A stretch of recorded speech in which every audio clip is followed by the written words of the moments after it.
বাংলাদেশ থেকে আকাশপথে যুক্তরাজ্য ও অস্ট্রেলিয়ায় কার্গো পরিবহনে নিষেধাজ্ঞা শিথিল করলেও রুট নির্দিষ্ট করে দেয় বাড়বে ভোগান্তি, দাবি ব্যবসায়ীদের।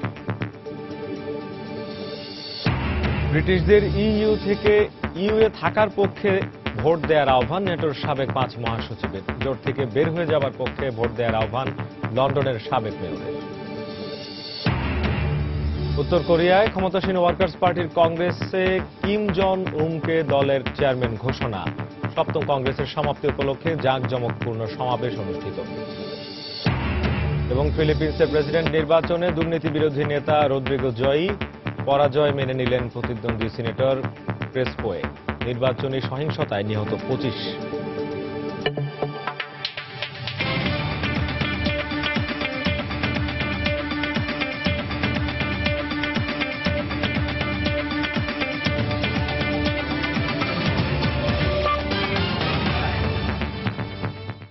আন্তর্জাতিক সময়ের সঙ্গে আছি আমি শেখ জায়।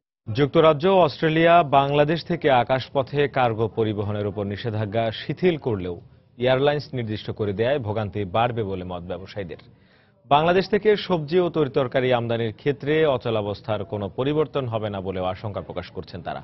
তবে লাভবান হবেন গার্মেন্টস পণ্য রপ্তানিকারকরা। লন্ডন থেকে শোয়েব কবিরের পাঠানো তথ্য ও ছবি নিয়ে ডেস্ক রিপোর্ট। সরাসরি কার্গো পরিবহন নিষিদ্ধ হওয়ার পর শাকসবজি যুক্তরাজ্যে আনার জন্য প্রতিবেশী ভারত, পাকিস্তানের মতো দেশগুলোকে রুট হিসেবে বেছে নেন ব্যবসায়ীরা।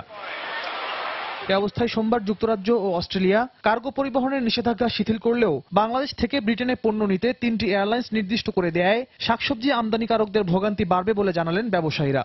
তিনটা ক্যারিয়ার কথা বলছে, বিমান ওর আপনার লুফথানসা ওর ইতিয়াদ। এগুলো তো আপনি যেটা আপনি স্টপ ওভার হইতে হবে, এটা ডাইরেক্ট আসতে পারবো না। ডাইরেক্ট যেটা আসতে পারে না তো এটা অবভিয়াসলি তো এটা লং হল্ট হবে। আমি যা জানি যে ইতিয়াদে at least definitely 7 to 8 hours stop over হয়।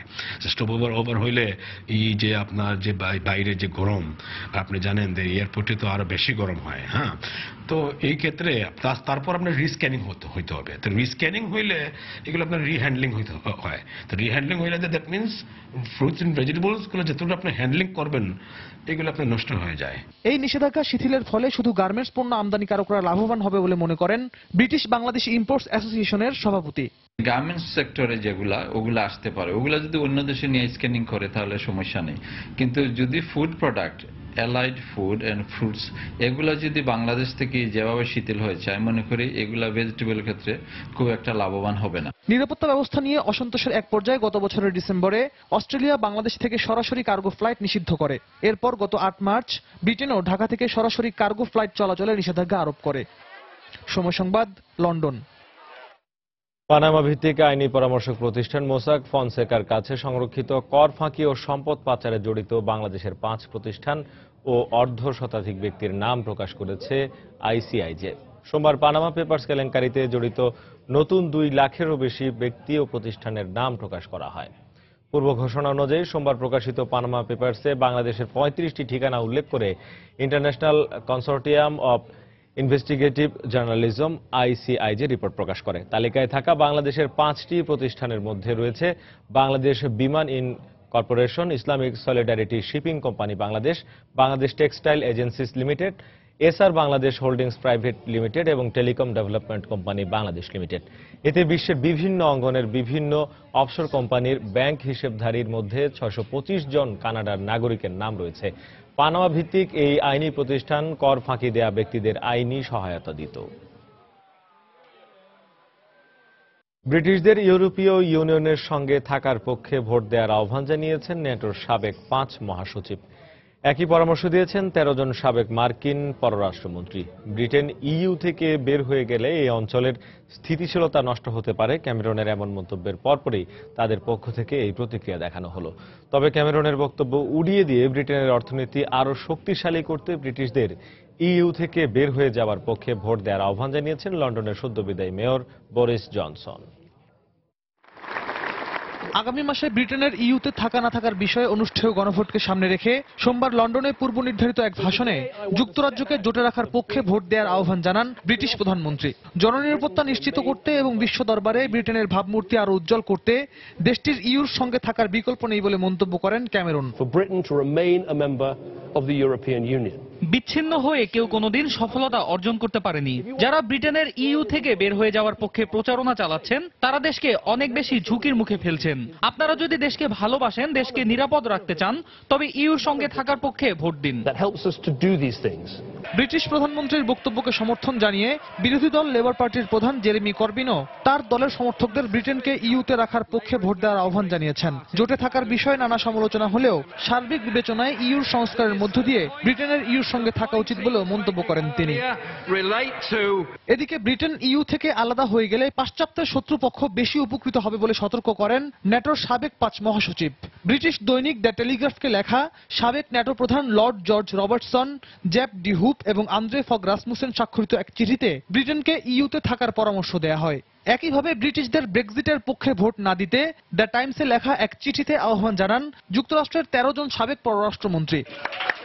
তবে কনজারভেটিভ দলের প্রভাবশালী নেতা লন্ডনের সাবেক মেয়র ইইউ থেকে বের হয়ে যাওয়ার পক্ষে অবস্থান নিয়েছেন। এই বিষয়ে ব্রিটিশ প্রধানমন্ত্রীর বক্তব্যেরও সমালোচনা করেন তিনি। প্রধানমন্ত্রী বলেছেন, ব্রিটেন ইইউ থেকে বের হয়ে গেলে ইউরোপে নতুন করে যুদ্ধ ছড়িয়ে পড়তে পারে। আমি মনে করি এমন কথার কোনো ভিত্তি নেই। ব্রিটেন ইইউ থেকে বের হয়ে গেলে নিরাপত্তা বিঘ্নিত হবে না, বরং জোটে থাকার কারণে দেশের নিরাপত্তা হুমকির মুখে পড়েছে। আগামী 23 জুন ব্রিটেনের ইউরোপীয় ইউনিয়নের থাকা না থাকার বিষয়ে গণভোট অনুষ্ঠানের কথা রয়েছে। এতে 42% ব্রিটিশ ইইউতে থাকার পক্ষে এবং 40% মানুষ বের হয়ে যাওয়ার পক্ষে ভোট দিতে পারেন বলে সোমবার প্রকাশিত এক জরিপে জানা গেছে। রিয়াদুল ইসলাম, সময় সংবাদ। লন্ডনে নির্বাচিত প্রথম মুসলিম মেয়র সাদিক খান ব্রিটেনের প্রধান বিরোধী দল লেবার পার্টির প্রধান জেরেমি করবিনের সঙ্গে সাক্ষাৎ করেছেন। শপথ গ্রহণের 2 দিন পর সোমবার করবিনের সঙ্গে একান্তে আলাপ করেন সাদিক খান। এর আগে মেয়র পদে বিজয় লাভের পরপরই করবিন আশা প্রকাশ করেন নিজের যোগ্যতা খুব অল্প সময়েই প্রমাণ করবেন সাদিক। শনিবার লন্ডনের মেয়র হিসেবে শপথ নেন পাকিস্তানি বংশোদ্ভূত ব্রিটিশ নাগরিক সাদিক খান।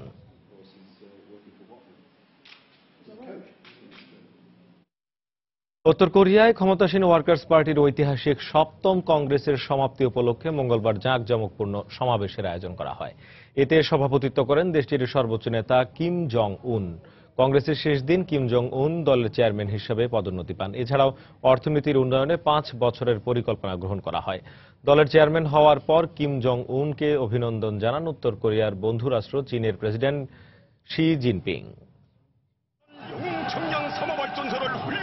বর্ণিল এই প্যারেডের দৃশ্য উত্তর কোরিয়ার কংগ্রেস সমাপ্তির আনুষ্ঠানিকতা।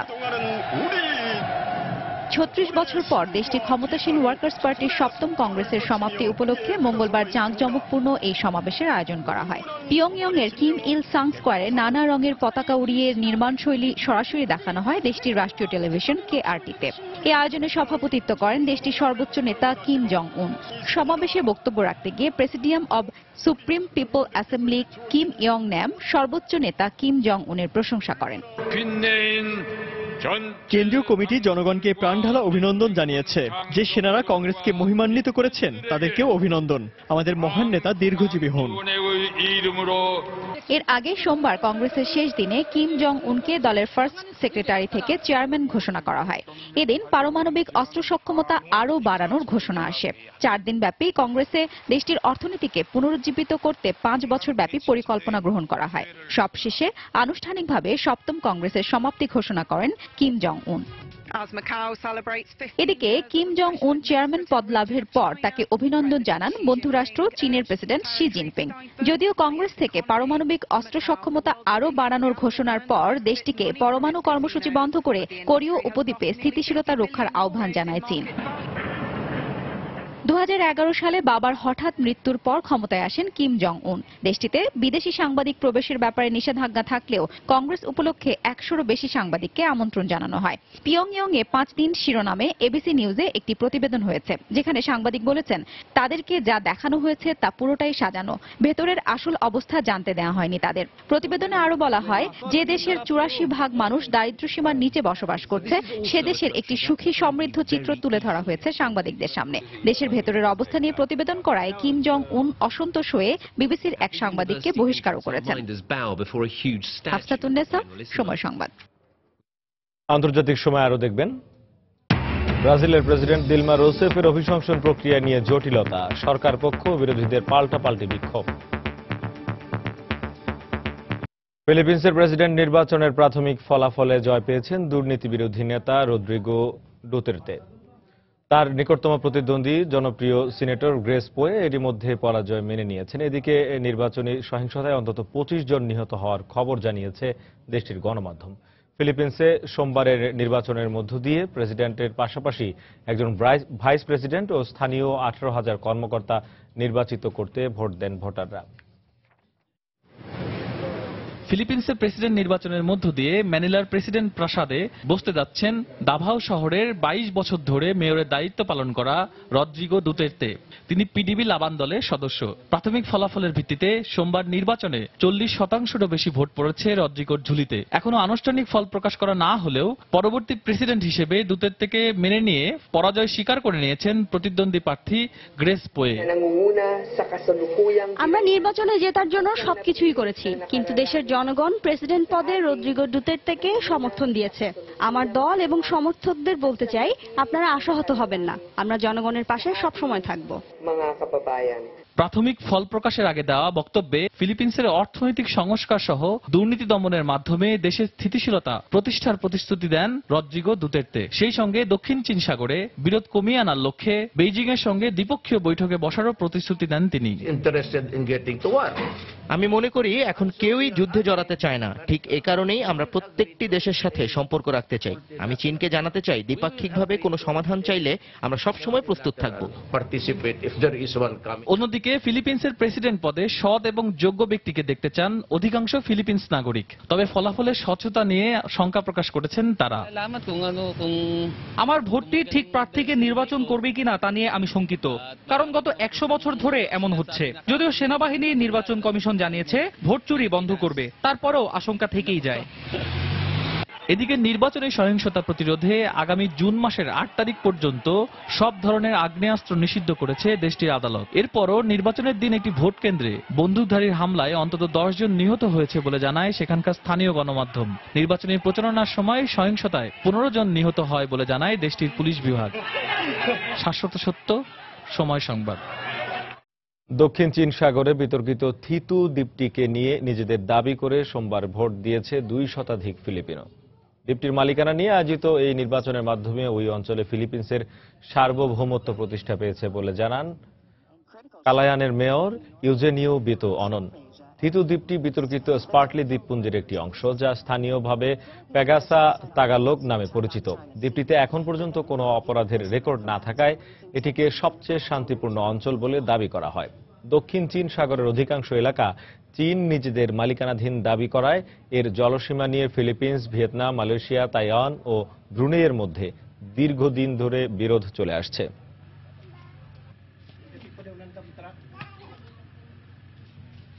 ব্রাজিলের নিম্নকক্ষে প্রেসিডেন্ট দিলমা রুসেফকে অভিশংসনের বিষয়ে পুনরায় ভোটাভুটির সিদ্ধান্ত প্রত্যাখ্যান করার কিছুক্ষণ পর আবারও তা অনুষ্ঠানের কথা জানিয়েছেন নিম্নকক্ষের স্পিকার। এই প্রক্রিয়া উচ্চকক্ষ সিনেটে চালিয়ে যাওয়ার ঘোষণা দিয়েছেন সিনেটের প্রধান রেনান কালহেইরস। সিনেটেও এর পক্ষে মত আসতে পারে এমন আশঙ্কায় দিলমা রুসেফের রাজনৈতিক জীবন নিয়ে দেখা দিয়েছে সংশয়। এদিকে সোমবারও প্রেসিডেন্ট রুসেফের অভিশংসন প্রক্রিয়ার পক্ষে বিপক্ষে বিক্ষোভ করেছেন শত শত মানুষ।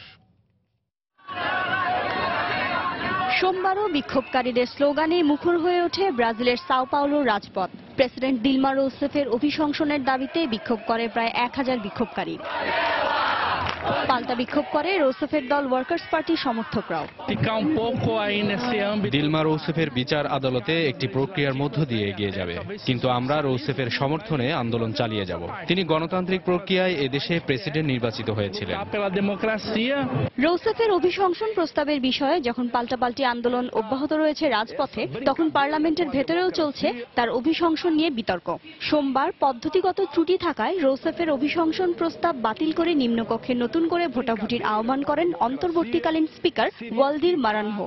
এর পরপরই তার আহ্বান প্রত্যাখ্যান করে রুসেফের অভিশংসন প্রস্তাব চালিয়ে যাওয়ার কথা জানিয়েছে উচ্চকক্ষ সিনেট। বুধবার এ বিষয়ে সিনেটে ভোটাভুটি হওয়ার কথা রয়েছে।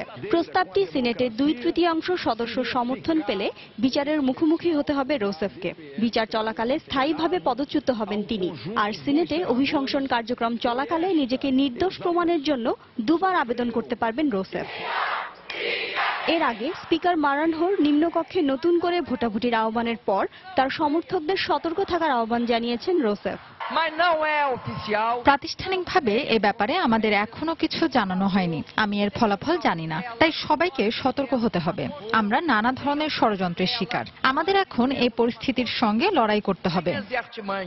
গত 17 এপ্রিল 2014 সালে পুনর্নির্বাচনের সময় বাজেট আইন ভঙ্গ করে সরকারি হিসাবে কারসাজি ও রাষ্ট্রীয় তেল কোম্পানি পেট্রোব্রাসে দুর্নীতির সঙ্গে জড়িত থাকার অভিযোগে প্রেসিডেন্ট রোসেফের অভিশংসন প্রস্তাব 2/3 বেশি সমর্থন পেয়ে পার্লামেন্টের নিম্নকক্ষে পাশ হয়। এরপর গত শুক্রবার সিনেটের একাংশ তার অভিশংসন প্রস্তাবের পক্ষে ভোট দেয়।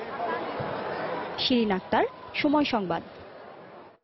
লেবাননের পূর্বাঞ্চলে স্থানীয় নির্বাচনে বিশাল জয়লাভ করেছে দেশটির সশস্ত্র সংগঠন হিজবুল্লাহ ও তার মিত্ররা।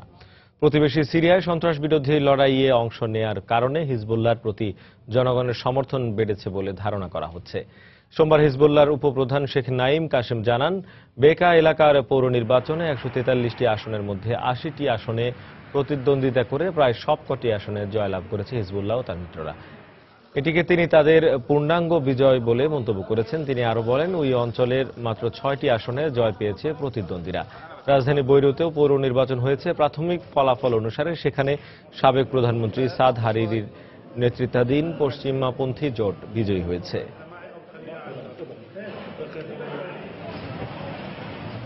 ইরানের সাম্প্রতিক মাঝারি পাল্লার ব্যালিস্টিক ক্ষেপণাস্ত্র পরীক্ষা চালানোর অভিযোগ অস্বীকার করেছে দেশটির প্রতিরক্ষা মন্ত্রী ব্রিগেডিয়ার জেনারেল হোসেন দাঘান। তবে তিনি ইরানের প্রতিরক্ষা ব্যবস্থা শক্তিশালী করতে ক্ষেপণাস্ত্র কর্মসূচি অব্যাহত রাখার কথা জানান। পশ্চিমা নিষেধাজ্ঞা উপেক্ষা করে ইরান 2 সপ্তাহ আগে সাজিল নামের ক্ষেপণাস্ত্রটি উৎক্ষেপণ করেছিল বলে গণমাধ্যমে খবর প্রকাশ করলে গভীর উদ্বেগ প্রকাশ করে যুক্তরাষ্ট্র।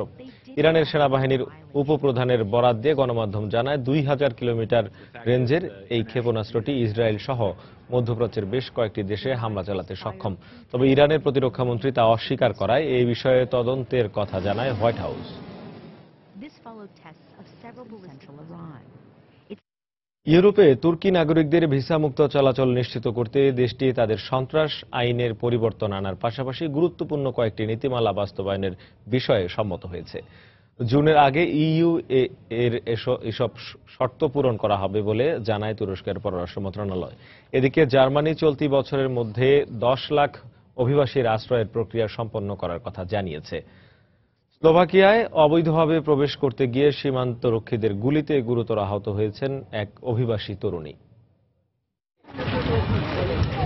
গ্রিসের এথেন্স শহরের আক্রোপোলিস পাহাড়ের পাদদেশে 5ম শতকের অনন্য এই নিদর্শন দেখতে সোমবার ভিড় করেন বিভিন্ন দেশ থেকে আসা অভিবাসীরা। শরণার্থী সংকটের বিষয়ে বিশ্বব্যাপী সচেতনতা বাড়াতে এবং ইউরোপ ডে উপলক্ষে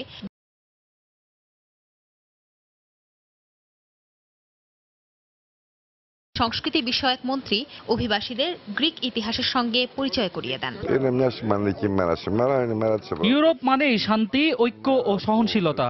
আর এই শর্তগুলো ধারণ করতে এবং গণতন্ত্র সমুন্নত রাখতে গ্রিস এক ধাপ এগিয়ে থাকে। অভিবাসীদের এই ভ্রমণের উদ্যোগ তারই একটা প্রয়াস। ইউরোপ ডে উপলক্ষে অভিবাসীদের আশ্রয় দেওয়ার পক্ষে আওয়াজ তুলেছে স্পেনের মানবাধিকার সংস্থা সহ বিভিন্ন শ্রেণী পেশার মানুষ। মাদ্রিদের প্লাজা মেয়রের সামনে দাঁড়িয়ে কয়েকশো অভিবাসী এদিন অভিবাসীদের বিষয়ে সরকারের কঠোর ভূমিকার তীব্র নিন্দা জানায়। ইউরোপে আসার পথে মৃত্যুমুখে পড়া অভিবাসীদের প্রতি শ্রদ্ধা জানাতে কালো পোশাক ধারণ করেন তারা। ভাবতে অবাক লাগে, ইউরোপীয় কমিশনের কোটা ব্যবস্থা অমান্য করে স্পেন মাত্র 18 জন শরণার্থীকে আশ্রয় দিয়েছে। অভিবাসীদের আশ্রয় দেওয়া ইউরোপের কর্তব্য। তাদের জন্য সীমান্ত খুলে না দিলে মানুষগুলো ধুকে ধুকে মরবে। অভিবাসীদের স্রোত ঠেকাতে কড়া অবস্থানে গেছে স্লোভাকিয়াও। রোববার মধ্যরাতে 11 জন অভিবাসী একটি গাড়ি করে হাঙ্গেরি সীমান্তবর্তী ভেলকিমেদের শহর দিয়ে স্লোভাকিয়ায় অবৈধভাবে প্রবেশের চেষ্টা করলে রক্ষী পুলিশরা গুলি চালায়। এতে 26 বছর বয়সী এক তরুণী গুরুতর আহত হন। পরে তাকে দ্রুত হাসপাতালে ভর্তি করা হয়। তাদের পাচারের সঙ্গে জড়িত সন্দেহে 6 জনকে আটক করা হয়েছে। ইইউ তুরস্ক চুক্তি অনুযায়ী ইউরোপে তুর্কি নাগরিকদের জন্য ভিসামুক্ত চলাচল নিশ্চিত করতে শিগগিরই সব শর্ত পূরণের কথা জানিয়েছে আঙ্কারা। সম্প্রতি দেশটির president Recep Tayyip Erdogan EU এর রাজনৈতিক দাবি মোতাবেক তার দেশের সন্ত্রাস আইনে পরিবর্তন আনার পাশাপাশি গুরুত্বপূর্ণ কয়েকটি নীতিমালা বাস্তবায়নের কথা জানান। ইউ তুরস্ক চুক্তির কারণে জার্মানিতে অভিবাসীর স্রোত লক্ষ্যজনক হারে কমে এলেও সেখানকার 10 লাখ অভিবাসীর আশ্রয় প্রক্রিয়া সম্পন্ন করতে গিয়ে বিপাকে পড়েছে কর্তৃপক্ষ। তবে চলতি বছরের মধ্যে সব প্রক্রিয়া সম্পন্ন করার কথা জানায় দেশটির কেন্দ্রীয় অভিবাসন সংস্থা BAMF। তবে নতুন অভিবাসীদের আশ্রয় প্রক্রিয়া শেষ করতে সামনের বছর পর্যন্ত সময় লাগবে বলে জানায় তারা। সঞ্জনা চৌধুরী, সময় সংবাদ। আন্তর্জাতিক সময় আরো যা দেখবেন। দ্বিতীয় বিশ্বযুদ্ধে বিজয়ের ৭১তম বার্ষিকীতে মনোমুগ্ধকর আতশবাজি পোড়ানোর দৃশ্য উপভোগ করল মস্কোবাসী। ৩৫টি জায়গা থেকে আতশবাজি নিক্ষেপ। কানাডার অ্যালবার্টা প্রদেশে ছড়িয়ে পড়া দাবানলে ফোর্ট ম্যাকমারে শহরের ৯০% ভবন এবং স্থাপনায় আগুনে অক্ষত রয়েছে বলে জানিয়েছে কর্তৃপক্ষ। একই সঙ্গে শহরের প্রায় ২৫,০০০ স্থাপনার মধ্যে ২৫০০ই পুরোপুরি আগুনে পুড়ে গেছে বলেও জানানো হয়। সোমবার এক সংবাদ সম্মেলনে এই কথা জানান অ্যালবার্টার প্রাদেশিক সরকার প্রধান র্যাচেল নোটলি। এ সময় দাবানল ভয়াবহ মাত্রায় ছড়িয়ে পড়া সত্ত্বেও পুরো শহরের বাসিন্দাদের এরই মধ্যে নিরাপদ স্থানে সরিয়ে নেওয়া সম্ভব হয়েছে উল্লেখ করে এটিকে আশ্চর্যজনক ঘটনা বলে মন্তব্য করেন তিনি। শহরের প্রায় ৮০,০০০ বাসিন্দাকে গত সপ্তাহে নিরাপদ স্থানে সরিয়ে নেওয়া হয়। এদিকে সোমবার অ্যালবার্টায় কিছুটা বৃষ্টি হওয়ায় এবং বাতাসের গতিবেগ পরিবর্তন হওয়ায় এই মুহূর্তে আগের চেয়ে ধীর গতিতে আগুন ছড়াচ্ছে বলে জানিয়েছে দমকল কর্মীরা। তবে এখনও তা নিয়ন্ত্রণের বাইরে বলে জানান তারা। রোববার পর্যন্ত অ্যালবার্টায় প্রায় ১৬১০ বর্গ কিলোমিটার এলাকায় ছড়িয়ে পড়েছে দাবানল, যেখান থেকে পার্শ্ববর্তী সাসকাচিওয়ান প্রদেশের দূরত্ব ৩০ থেকে ৪০ কিলোমিটার। এদিকে দাবানলের কারণে বন্ধ করে দেওয়া হয়েছে ফোর্ট ম্যাকমারে শহরের গ্যাস সরবরাহ। এছাড়াও আগুনে শহরের বিদ্যুৎ কেন্দ্রগুলোরও ব্যাপক ক্ষয়ক্ষতি হয়েছে বলেও জানা গেছে। সিরিয়ার উত্তরাঞ্চলীয় আলেপ্পো শহরে গত বৃহস্পতিবার শুরু হওয়া যুদ্ধবিরতি আরও ২ দিন বাড়িয়ে বুধবার মধ্যরাত পর্যন্ত নির্ধারণ করা হয়েছে বলে জানিয়েছেন দেশটির রাষ্ট্রীয় গণমাধ্যম। এদিকে সিরিয়ার শান্তি প্রক্রিয়া পুনরায় শুরু করতে ফ্রান্সের রাজধানী প্যারিসে সিরিয়ার বিরোধী পক্ষের সঙ্গে বৈঠক করেছে আন্তর্জাতিক সিরিয়া সহায়তা গ্রুপের সদস্য রাষ্ট্রগুলোর পররাষ্ট্রমন্ত্রীরা। এ সময় সিরিয়ায় ভেঙে পড়া যুদ্ধবিরতি চুক্তি মেনে চলতে ওয়াশিংটন, মস্কো ও তেহরানের পক্ষ থেকে সিরীয় সরকার এবং বিরোধী পক্ষ উভয়ের ওপরই চাপ প্রয়োগ করা হবে বলে জানান মার্কিন পররাষ্ট্রমন্ত্রী জন ক্যারি। সিরিয়ার চলমান সংঘাত বন্ধে এবং একটি কার্যকর দীর্ঘমেয়াদী যুদ্ধবিরতির লক্ষ্যে করণীয় ঠিক করতে সোমবার ফ্রান্সের রাজধানী প্যারিসে বৈঠকে বসেন আন্তর্জাতিক সিরিয়া সহায়তা গ্রুপের সদস্য রাষ্ট্রগুলোর প্রতিনিধিরা। সিরিয়ার বিরোধী জোট উচ্চ মধ্যস্থতাকারী কমিটি HNCর প্রধান রিয়াদ হিজাবের উপস্থিতিতে এতে যোগ দেন যুক্তরাষ্ট্র, ব্রিটেন, জার্মানি, ইতালি, সৌদি আরব, সংযুক্ত আরব আমিরাত, কাতার, জর্ডান, তুরস্ক এবং ইউরোপীয় ইউনিয়নের পররাষ্ট্রমন্ত্রীরা।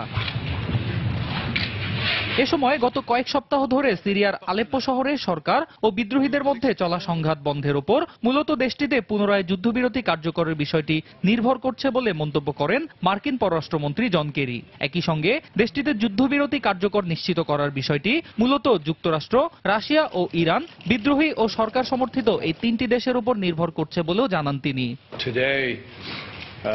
আন্তর্জাতিক সিরিয়া সহায়তা গ্রুপের সদস্য রাষ্ট্রগুলোর সর্বসম্মতিতে শান্তি পরিকল্পনার একটি খসড়া জেনেভায় আগেই তৈরি করা হয়েছে। জাতিসংঘের সহযোগিতায় এবার তা বাস্তবায়নে প্রয়োজনীয় সবকিছু করব আমরা। আর এ লক্ষ্যে সিরিয়ায় বিদ্রোহী অধ্যুষিত এলাকায় আসাদ বাহিনীর আগ্রাসন বন্ধে দেশটির সরকারের উপর চাপ প্রয়োগের বিষয়ে রাশিয়া এরই মধ্যে প্রতিশ্রুতি দিয়েছে। এছাড়াও সিরিয়া পরিস্থিতি অত্যন্ত জটিল আকার ধারণ করেছে উল্লেখ করে সংকট নিরসনে কূটনৈতিক তৎপরতা আরো জোরদার করতে পশ্চিমা ও আরব জোটগুলোর প্রতি আহ্বান জানিয়েছেন ফরাসি পররাষ্ট্রমন্ত্রী জন মার্ক আইরল্ড। জেনেভায় আগামী সপ্তাহে আন্তর্জাতিক সিরিয়া সহায়তা গ্রুপের পরবর্তী বৈঠকের কার্যসূচির বিষয়ে আমরা আলোচনা করেছি। আমরা আশা করব বিরোধী জোট আর এবার জেনেভা ত্যাগ করে চলে যাবে না। সংকট নিরসনে এবং পরিস্থিতির উন্নয়নে শান্তি আলোচনায় তাদের কার্যকর ভূমিকা অত্যন্ত জরুরি। এই বিষয়টি তারা অনুধাবন করবে। এদিকে সিরিয়ার উত্তরাঞ্চলীয় আলেপ্পো শহরে গত বৃহস্পতিবার থেকে শুরু হওয়া যুদ্ধবিরতি আগামী বুধবার মধ্যরাত পর্যন্ত বাড়ানো হয়েছে বলে জানিয়েছে দেশটির রাষ্ট্রীয় গণমাধ্যম। স্থানীয় সময় মঙ্গলবার রাত 1টায় এই যুদ্ধবিরতির সময়সীমা শেষ হওয়ার কথা ছিল। শহরটিতে গত কয়েক সপ্তাহ ধরে সিরীয় সরকার ও বিদ্রোহীদের মধ্যে চলা সংঘর্ষে নিহত হয়েছেন অন্তত 300 মানুষ, যাদের বেশিরভাগই বেসামরিক নাগরিক। অন্য কর্মকার, সময় সংবাদ। জঙ্গি সংগঠন আইএসের ইরাকের আনবার প্রদেশের সামরিক প্রধান আবু ওয়াহেব নিহত হয়েছে বলে দাবি করেছে মার্কিন প্রতিরক্ষা বিভাগ পেন্টাগন। পেন্টাগনের মুখপাত্র পিটার কুক জানান, আনবার প্রদেশের রুতবা এলাকায় শুক্রবার এক বিমান হামলায় নিহত হন আবু ওয়াহেব। সে সময় আরও 3 আইএস বন্দুকধারী নিহত হয় বলে জানানো হয়। কম্পিউটার সায়েন্সের শিক্ষার্থী আবু ওয়াহেবকে আইএসের একজন উদীয়মান নেতা আখ্যা দেন কুক। বিভ্রান্তি ছড়ানোর জন্য এর আগে বেশ কয়েকবার ওয়াহেব তার মৃত্যুর মিথ্যা খবর প্রচার করেছিল বলেও জানায় পেন্টাগনের মুখপাত্র।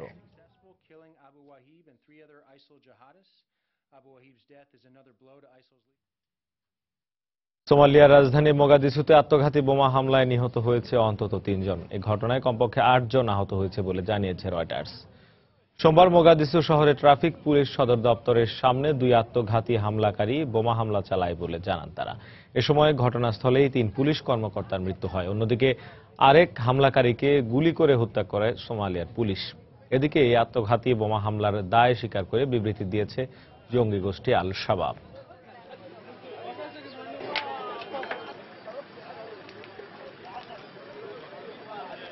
জার্মানির মিউনিখে ধারালো অস্ত্রধারীর অতর্কিত হামলায় একজন নিহত হয়েছেন। গুরুতর আহত অবস্থায় হাসপাতালে ভর্তি আছেন 3 জন। মঙ্গলবার মিউনিখের ব্যস্ততম গ্র্যাফিং রেল স্টেশনের এলাকায় যাত্রীদের উপর এলোপাতাড়ি ছুরিকাঘাত করে 27 বছর বয়সী ওই জার্মান নাগরিক। হামলাকারী ছুরি চালানোর সময় আল্লাহু আকবার ধ্বনি তুলেছিল বলে জানান প্রত্যক্ষদর্শীরা। পুলিশ হামলাকারীকে গ্রেপ্তার করলেও তদন্তের স্বার্থে তার পরিচয় এবং হামলার উদ্দেশ্য গণমাধ্যমের সামনে গোপন রেখেছে। এ ঘটনায় রেল স্টেশন এলাকা ঘেরাও করার পাশাপাশি বেশ কয়েকটি ট্রেনের শিডিউল বাতিল করা হয়। হামলার সঙ্গে রাজনৈতিক বা আন্তর্জাতিক সন্ত্রাসী গোষ্ঠীর যোগ থাকতে পারে বলে সন্দেহ করা হচ্ছে। এই ঘটনায় গভীর দুঃখ প্রকাশ করেছেন স্থানীয় মেয়র। ডোনাল্ড ট্রাম্পকে কোনোভাবেই যুক্তরাষ্ট্রের প্রেসিডেন্ট হতে দেয়া যাবে না বলে মন্তব্য করেছেন মার্কিন প্রেসিডেন্ট নির্বাচনের মনোনয়ন প্রত্যাশী ডেমোক্র্যাট দলীয় প্রার্থী বার্নি স্যান্ডার্স। যুক্তরাষ্ট্রের নিউ জার্সি রাজ্যে প্রচারণা চালাতে গিয়ে স্যান্ডার্স বলেন, সবচেয়ে গুরুত্বপূর্ণ বিষয় হল ট্রাম্প যুক্তরাষ্ট্রের প্রেসিডেন্ট হবেন না, কারণ তিনি ট্রাম্পের চেয়ে দ্বিগুণ ভোটে এগিয়ে আছেন। আগামী 7 জুন নিউ জার্সিতে অনুষ্ঠেয় ডেমোক্র্যাট দলীয় প্রাইমারিতে জয়ের আশা প্রকাশ করেন বার্নি স্যান্ডার্স। এদিকে ট্রাম্প বলেছেন তিনি নির্বাচিত হলে ধনীদের কর বাড়াবেন এবং মধ্যবিত্তদের কর কমাবেন। সংবাদ মাধ্যম এনবিসিকে দেয়া এক সাক্ষাৎকারে তিনি কথা বলেন। For the wealthy, I think, frankly, it's going to go up. And you know what? It really should go up. Comes time to negotiate. যুক্তরাষ্ট্রের ওকলাহামা অঙ্গরাজ্যে বড় ধরনের টর্নেডো আঘাত হেনেছে। এতে এখন পর্যন্ত এক ব্যক্তির মৃত্যুর খবর নিশ্চিত করেছে কর্তৃপক্ষ। সোমবার ওকলাহামা সিটির দক্ষিণাঞ্চলে এই ভয়াবহ টর্নেডো আঘাত হানে। ঘন্টায় প্রায় 70 থেকে 80 মাইল গতিবেগের এই টর্নেডোয় তছনছ হয়ে গেছে ওই অঞ্চলের বহু ঘরবাড়ি। এছাড়াও ভেঙে পড়েছে বহু সংখ্যক গাছপালা। এ সময় প্রচণ্ড বাতাসে গারভিন কাউন্টি এলাকায় একটি বাড়ি ধসে পড়লে নিহত হন একজন। এদিকে শহরের দক্ষিণাঞ্চলে নতুন করে আরও বেশ কয়েকটি টর্নেডোর পূর্বাভাস দিয়েছে দেশটির আবহাওয়া বিভাগ। এছাড়া পার্শ্ববর্তী নেব্রাস্কা শহরেও অন্তত 2টি টর্নেডোর আঘাত হানতে পারে বলে জানানো হয়। Okay, yeah, we're down here at 1680 and Indian Meridian, just about 6 miles. ভারতের দক্ষিণ পূর্বাঞ্চলীয় রাজ্য তামিলনাড়ুতে ট্রাক চাপায় 9 জন নিহত হয়েছে বলে জানিয়েছে সেখানকার স্থানীয় গণমাধ্যম। রাজ্য পুলিশের বরাতে তারা জানায়, একটি অনুষ্ঠানে অংশগ্রহণের পর ভ্যানে করে বেশ কয়েকজন পদিয়ামুত্তুর থেকে বিরোধনগর যাচ্ছিলেন। এ সময় অপর দিক থেকে আসা দ্রুতগতির একটি ট্রাক ভ্যানটিকে চাপা দিলে হতাহতের ঘটনা ঘটে। এতে ঘটনাস্থলে 8 জনের মৃত্যু হয় বলে জানিয়েছে রাজ্য পুলিশ। এদিকে দুর্ঘটনায় আহতদের দ্রুত স্থানীয় হাসপাতালে ভর্তি করা হয়। আহত ভ্যান যাত্রীদের অবস্থা আশঙ্কাজনক বলে জানিয়েছে হাসপাতাল কর্তৃপক্ষ। এই ঘটনায় একটি মামলা দায়ের করেছে তামিলনাড়ু রাজ্যের পুলিশ। রাশিয়ায় মনোমুগ্ধকর আতশবাজি পোড়ানোর দৃশ্য উপভোগ করলেন মস্কোবাসী। 1945 সালে দ্বিতীয় বিশ্বযুদ্ধে জার্মানির নাৎসি বাহিনীর সাথে বিজয়ের 71তম বার্ষিকীতে সোমবার রাতে মস্কোতে আতশবাজি পোড়ানোর এই আয়োজন করা হয়। 35টি ভিন্ন ভিন্ন জায়গা থেকে 30 বার আতশবাজি নিক্ষেপ করা হয়। এ সময় রাতের আকাশ বর্ণিল আলোয় সেজে ওঠে। আলোর ঝলকানি দেখা যায় ক্রেমলিন, মস্কো নদী ও সেন্ট বাসিল ক্যাথেড্রালের আকাশে। রুশ গণমাধ্যম আরটি ড্রোনের মাধ্যমে মনোমুগ্ধকর এই দৃশ্য ক্যামেরায় ধারণ করে।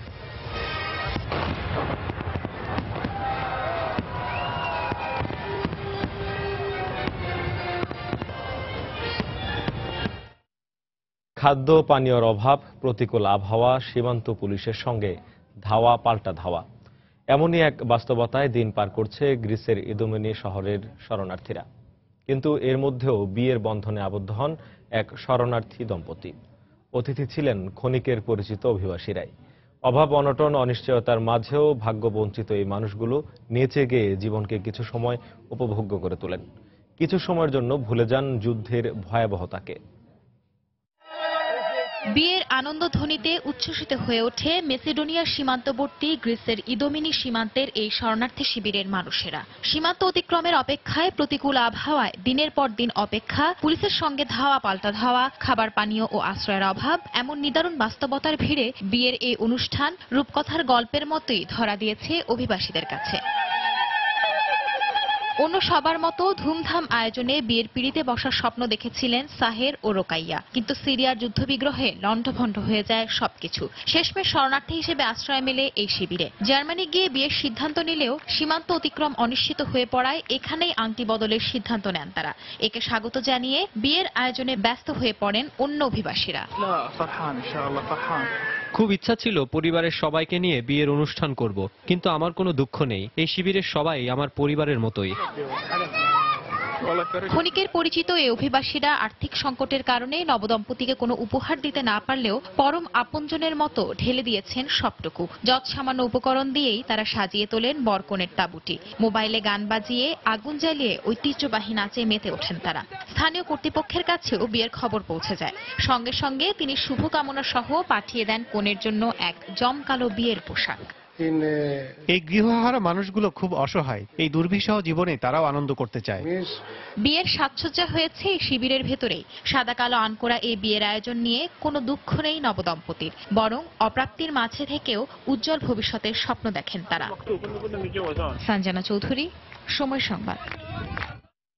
এ পর্যায়ে আবারও জানিয়ে দিচ্ছি আন্তর্জাতিক সময়ের শীর্ষ সংবাদগুলো। বাংলাদেশ থেকে আকাশপথে যুক্তরাজ্য ও অস্ট্রেলিয়ায় কার্গো পরিবহনে নিষেধাজ্ঞা শিথিল করলেও রুট নির্দিষ্ট করে দেয়ায় বাড়বে ভোগান্তি, দাবি ব্যবসায়ীদের। ব্রিটিশদের ইইউয়ে থাকার পক্ষে ভোট দেওয়ার আহ্বান নেটোর সাবেক 5 মহাসচিবের। জোট থেকে বের হয়ে যাবার পক্ষে ভোট দেওয়ার আহ্বান লন্ডনের সাবেক মেয়রের। উত্তর কোরিয়ায় ক্ষমতাসীন ওয়ার্কার্স পার্টির কংগ্রেসে কিম জং উনকে দলের চেয়ারম্যান ঘোষণা। 7ম কংগ্রেসের সমাপ্তি উপলক্ষে জাঁকজমকপূর্ণ সমাবেশ অনুষ্ঠিত। এবং ফিলিপিন্সের প্রেসিডেন্ট নির্বাচনে দুর্নীতি বিরোধী নেতা রদ্রিগো জয়ী। পরাজয় মেনে নিলেন প্রতিদ্বন্দ্বী সিনেটর গ্রেস পোয়ে। নির্বাচনী সহিংসতায় নিহত 25। এই ছিল আন্তর্জাতিক সময়ে। যে কোনো খবর পেতে ভিজিট করুন সময়নিউজ.tv। সঙ্গে থাকুন সময়।